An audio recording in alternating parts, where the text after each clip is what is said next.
Assalamualaikum warahmatullahi wabarakatuh. Berkat Tuhan mengalir atas hidup kita semua. Semoga semua makhluk hidup bahagia. Oke, terima kasih teman-teman yang sudah bergabung.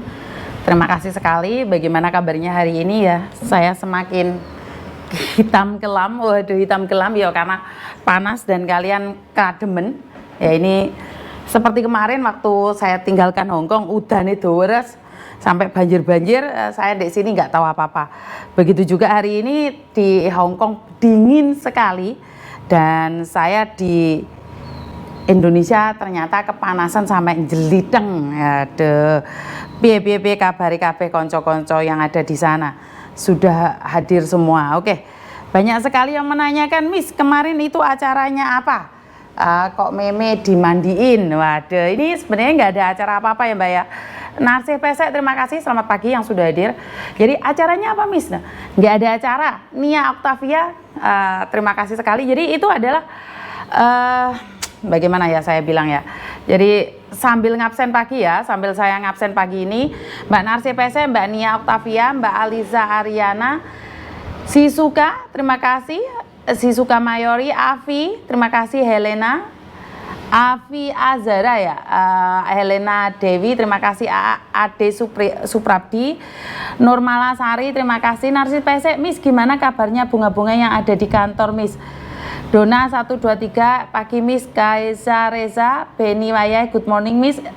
Siria Channel, kembang kumbuh, anakku bingung saya pingin tuku kembang ya karena kebiasaan boen punya kembang. Selamat pagi Mbak Saria Channel, Nahinata, terima kasih. Alicia Gairah Wilda, terima kasih. Mbak Kristiningsih, terima kasih. Mbak Sulis Agustin, terima kasih. Mbak Beni, store jempol Miss, sehat selalu.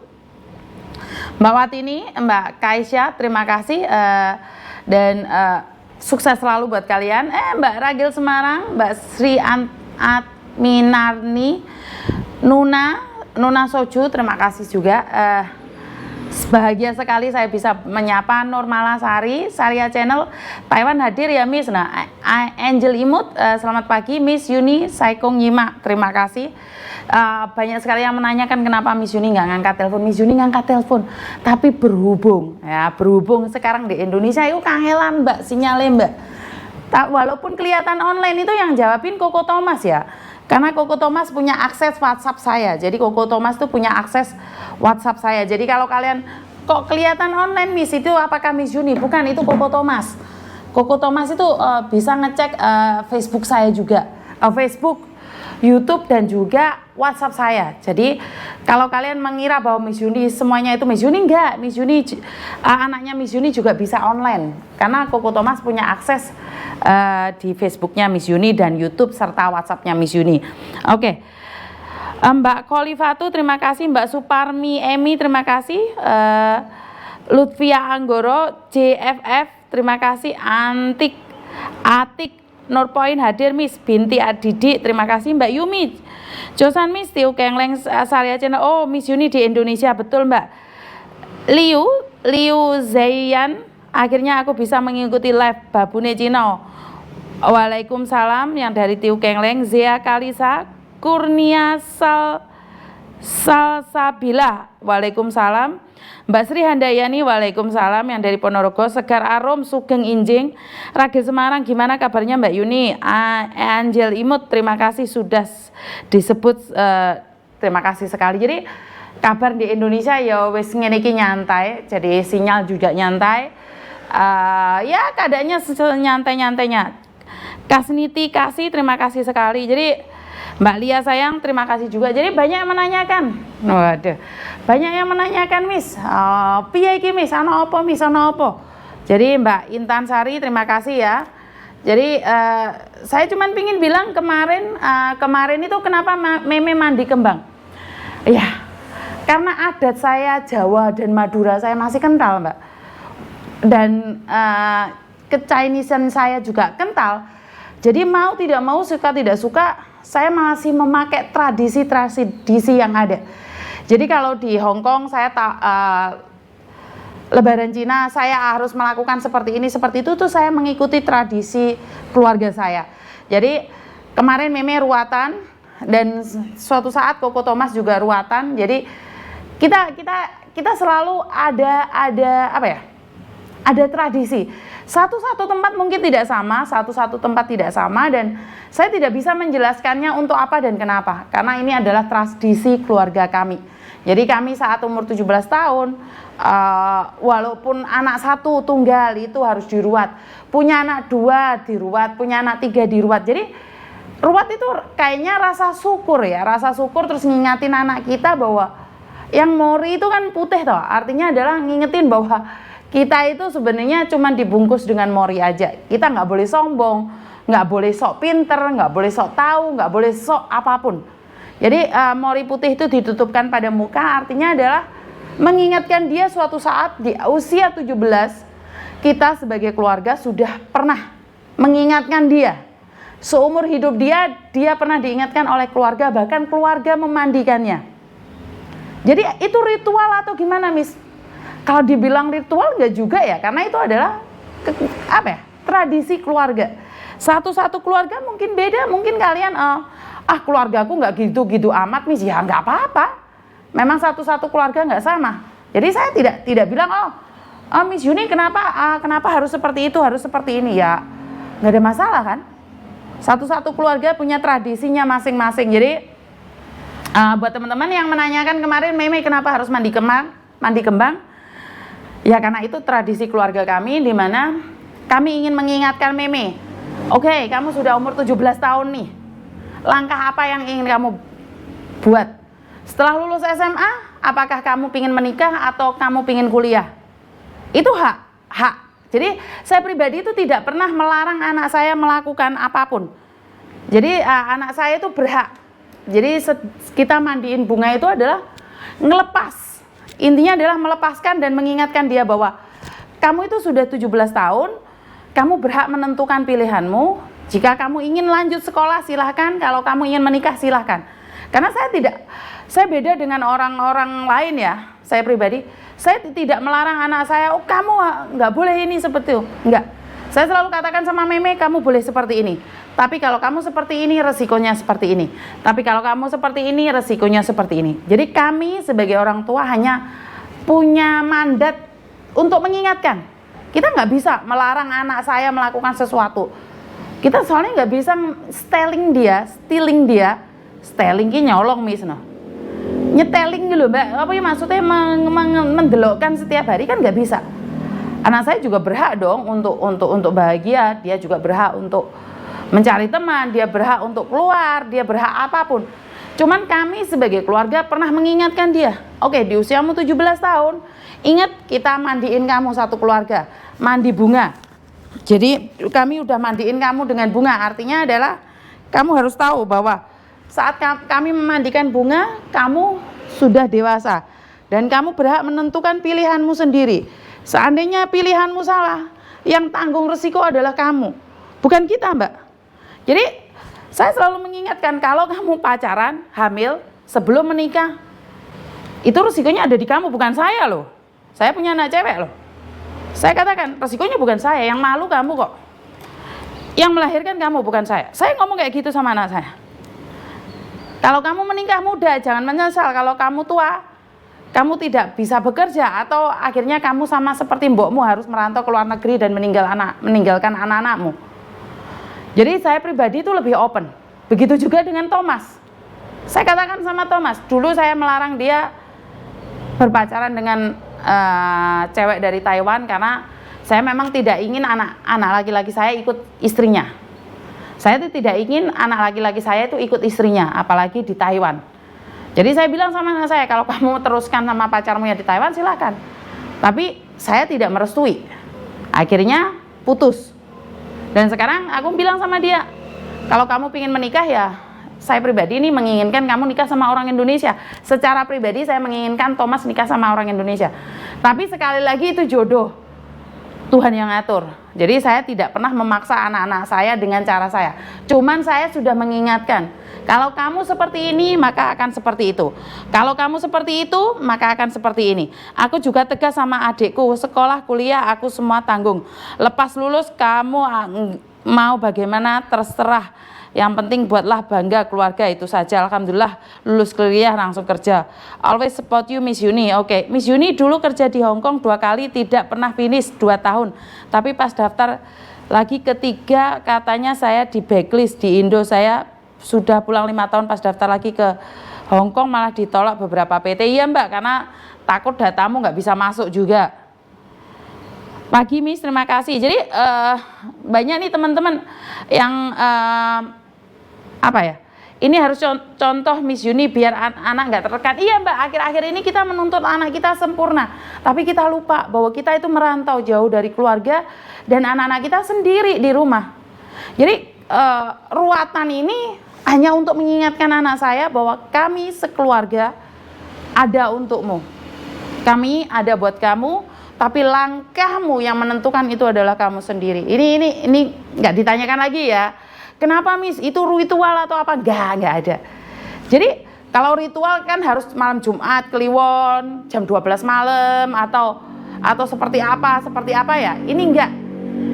Ini keluarga kami selalu mengingatkan saat berumur 17 tahun itu mandi kembang, dan seluruh anggota keluarga harus ikut menyiram. Kenapa? Agar dia ingat seumur hidupnya dia pernah dimandiin bunga sama keluarganya di dalam mori. Jadi di dalam mori kita mandiin, artinya adalah kami pernah mengingatkanmu jangan pernah sombong, jangan pernah bergaya sok-sokan, karena hidup ini adalah titipan. Itu aja ya. Terjadi teman-teman nggak perlu menanyakan lagi ya apa yang terjadi sama Meme kemarin, kenapa Meme harus mandi bunga ya. Jadi sudah saya jelaskan di sini. Jadi sekali lagi zaman-zaman kalian dulu mungkin umur 17 tahun Miss, ada yang bilang saya sudah di Arab Saudi untuk bekerja Miss. Di umur 17 tahun saya sudah ikut orang Miss, di umur 17 tahun saya sudah seperti ini, seperti itu. Nah, disinilah pentingnya tanpa nama podo saya nanya udah di absen belum? Wes absen ket mau. Jadi ini adalah cara kami untuk mengingatkan anak-anak kami bahwa kamu masih punya adat kejawaan. Toto kromonnya harus ada, dan walaupun kita bercampuran dengan Chinese, tapi adat kejawaan kita harus tetap ada.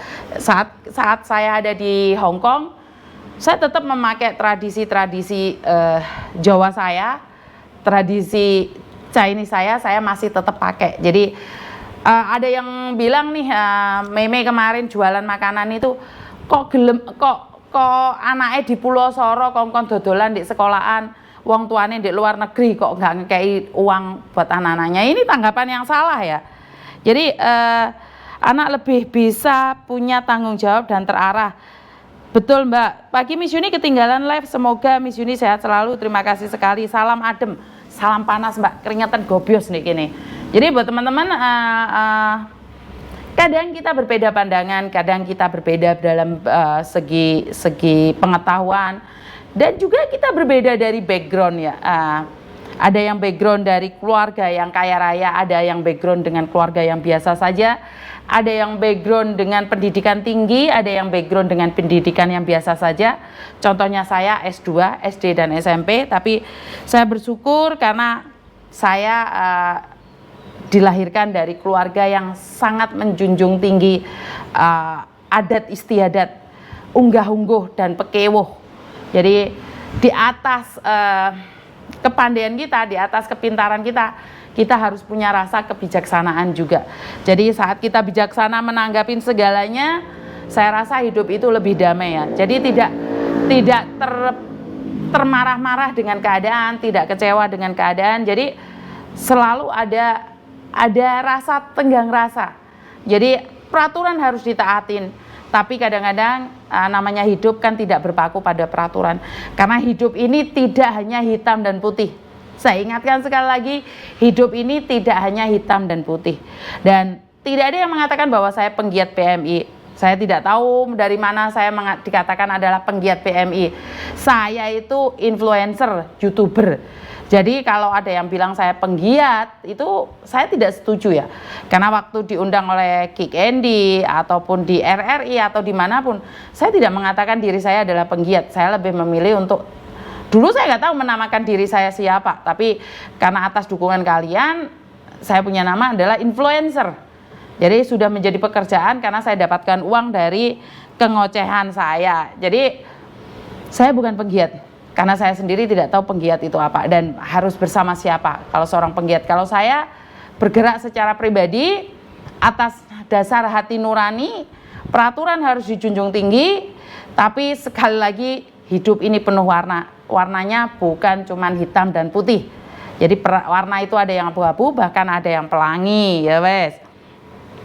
Selamat pagi Miss Yuni, buat para pejuang devisa, jalani tugas dengan semangat, jangan lupa pada tujuan awal.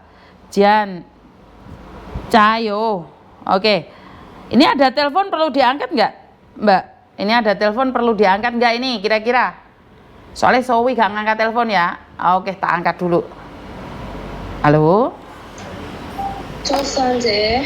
Cosan, Mbak, ada yang bisa dibantu? Iya, Je, aku mau tanya. Kan sekarang mau paket ke Indonesia kan perlu KTLN, perlu paspor, perlu KTP. Itu apa nggak bahaya ya, Je? Kan itu data pribadi. Sebentar, Mbak, tapi kamu tahu kan setiap kali telepon masuk ke saya secara langsung dan tidak langsung masuk YouTube sama di Facebook. Jadi hati-hati jangan pernah menyebut nama siapapun termasuk namamu sendiri karena saya tidak ingin setelah viral kalian minta take down. Oke. Ini banyak sekali yang ditanyakan sama saya kenapa kok paspor, KTP, kontrak kerja diberikan pada kurir. Iya, Je, semua bertanya-tanya loh, Je, ini. Ini yang saya tanyakan, Mbak. Saya sendiri bertanya, kenapa mereka harus mempertanyakan itu, bukankah mereka bilang sudah terkonek dengan BP2MI? Karena ini yang ingin saya bahas ya, Mbak ya. Karena secara langsung dan tidak langsung saya tuh dulu pembantu saya itu tidak tahu konek apa enggak sama BP2MI. Kan saya nggak tahu. Waktu saya pertama kali pulang ke Indonesia, itu saya datang ke ruang database-nya BP2MI. Mbak, gunamu ruangnya loh, Mbak. Aku gak krungu. Oh, masa, Je? Aku ini lagi nganterin anak. Aku tak delik. Ono musik ya, Iya, Je, sekarang. Oke. Soalnya ono musik ya. Oh, di mall loh, Je. Ntar dulu ya, Je. Oke.